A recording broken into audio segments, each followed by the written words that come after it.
Breaking news చూస్తున్నాం. BJP MLA పైడి రాకేష్ రెడ్డి సంచలన వ్యాఖ్యలు చేశారు. మళ్ళీ ఎమ్మెల్యేగా నేను పోటీ చేయను అంటున్నారు. బీసీని సీఎంను చేస్తానంటే బీజేపీని ఓడించారని, ఇలాంటి ప్రభుత్వాలు ఉంటే అసలు ఎందుకు ఎన్నికల్లో పోటీ చేయాలి అంటూ ప్రశ్నించారు. ఉత్తర తెలంగాణకు తీవ్ర అన్యాయం జరుగుతోందని, ఈ రాజకీయాలు తనకు నచ్చడం లేదని, నిధులు పదవులు దక్షిణ తెలంగాణ వాళ్లే దోచుకుంటున్నారంటూ ఆయన అంటున్నారు. కృష్ణానది జిల్లాలో 299 టీఎంసీలకు సంతకం పెట్టిన హరీష్ రావును ఉరితీసినా తప్పులేదంటున్నారు. దేశంలో తాలిబాన్ చట్టాలు అమలు చేయాలంటూ ఆయన చెప్తున్నారు. మొత్తం మీద పైడి రాకేష్ రెడ్డి చేసినటువంటి వ్యాఖ్యలు సంచలనంగా మారాయి. ఒకసారి అసలు ఈ అంశానికి సంబంధించి డీటెయిల్స్ తెలుసుకుందాం. శ్రీధర్ జాయిన్ అవుతున్నారు, మా ప్రతినిధి. శ్రీధర్, ఏ సందర్భంలో ఆయన వ్యాఖ్యలు చేశారు? యానందు, ప్రస్తుతం తెలంగాణ అసెంబ్లీ జరుగుతున్నటువంటి సిచ్యువేషన్, మరొకవైపు రాష్ట్రంలో కాంగ్రెస్ ప్రభుత్వ పాలన తీరు పట్ల కూడా పూర్తిగా అటు పైడి రాకేష్ రెడ్డి విరక్తి చెందడం కాకుండా రాజకీయాలకు సంబంధించి కూడా తను మరొకసారి పోటీ చేయొద్దనుకునే స్థితికి కూడా వచ్చింది. ఎందుకంటే ఈ ప్రభుత్వం ఉన్నప్పుడు ఇటువంటి ప్రభుత్వాలు ఉంటే పోటీ చేసి అసలు ప్రజలకు ఎటువంటి సేవ చేస్తాం, ఏమి అసలు ప్రజలకు లాభం ఏంటి అనే విధంగా కూడా ఈ ప్రభుత్వాలు ఉన్నాయి.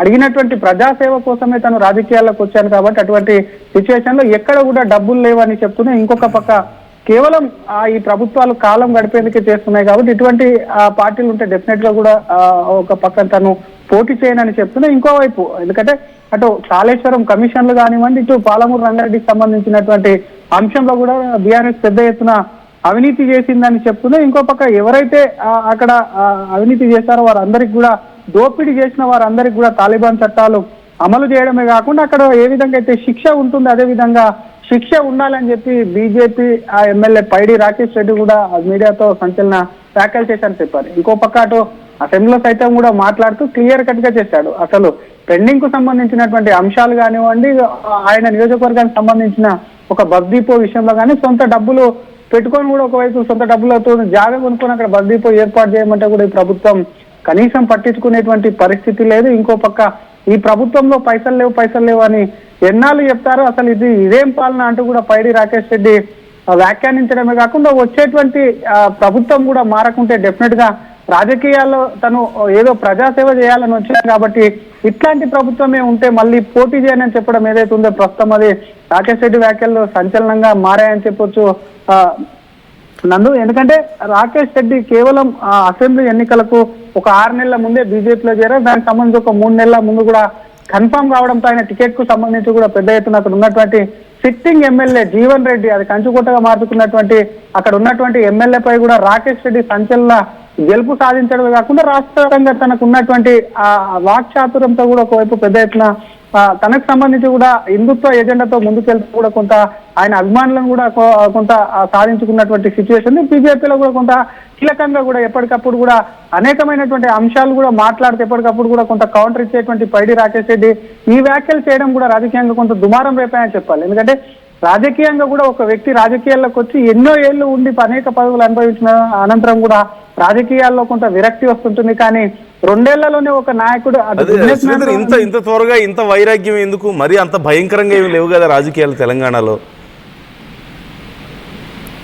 ఏనన్ను అటు తెలంగాణ రాజకీయాలకు సంబంధించే కాదు, తను ఏదో ప్రజాసేవ చేయాలి అంటూ కూడా తను చూసాం. ఎన్నికల మేనిఫెస్టోకి సంబంధించి కూడా చాలా మట్టుకు అటు రాకేష్ రెడ్డి కూడా కొన్ని హామీలు ఇచ్చారు. వాటికి సంబంధించి ప్రభుత్వం వద్ద కూడా ఖజానా లేదంటూ ముందు నుంచి కూడా చెప్తూ వస్తుంది. అటువంటి విషయాలు కూడా పదే ఎందుకంటే సెక్రటరియట్ కు తను అనేక సార్లు, దాదాపుగా 200 సార్లు సెక్రటరీకి వెళ్ళినప్పుడు కూడా అక్కడ మంత్రులు ఉంటే అధికారులు ఉంటారు, అధికారులు ఉంటే మంత్రులు ఉండడం లేదు అంటూ కూడా కొంత అసహనానికి గురి కాకడం కాకుండా కాన్స్టిట్యూన్సీకి సంబంధించిన పనులు ఉంటుంటాయి నందు. అది ప్రతిపక్ష అధికార పక్షం ఎవరైనా సరే ఎమ్మెల్యేలు వెళ్తున్నప్పుడు వాళ్ళు అడిగిన దాంట్లో ఎంతో కొంత ఇవ్వడమో, లేకపోతే పెట్టిన బిల్స్ ఏవైతే ఉంటాయో వాటికి సంబంధించి డెవలప్మెంట్ కోసం అడిగినటువంటి డబ్బులో ఎంతో కొంత ఇస్తే గానీ కొంత సాటిస్ఫై అవుతుంటారు, అక్కడ సేవ చేస్తుంటారు. కాబట్టి అటువంటి సిచ్యువేషన్ ఇక్కడ లేకపోను. మరొక పక్కటు కేవలం అవినీతి మీద అటు బీఆర్ఎస్ అవినీతి చేసిందని కాంగ్రెస్ అవినీతి చేసిందని చెప్పి బీఆర్ఎస్ ఏదైతే అసెంబ్లీలో కూడా ఆరోపిస్తుందో, అసెంబ్లీ సెషన్ జరిగేటువంటి విధానం కానివ్వండి, అక్కడ అసెంబ్లీలో నేతలు మాట్లాడే తీరు కానీ వ్యవహరిస్తున్నటువంటి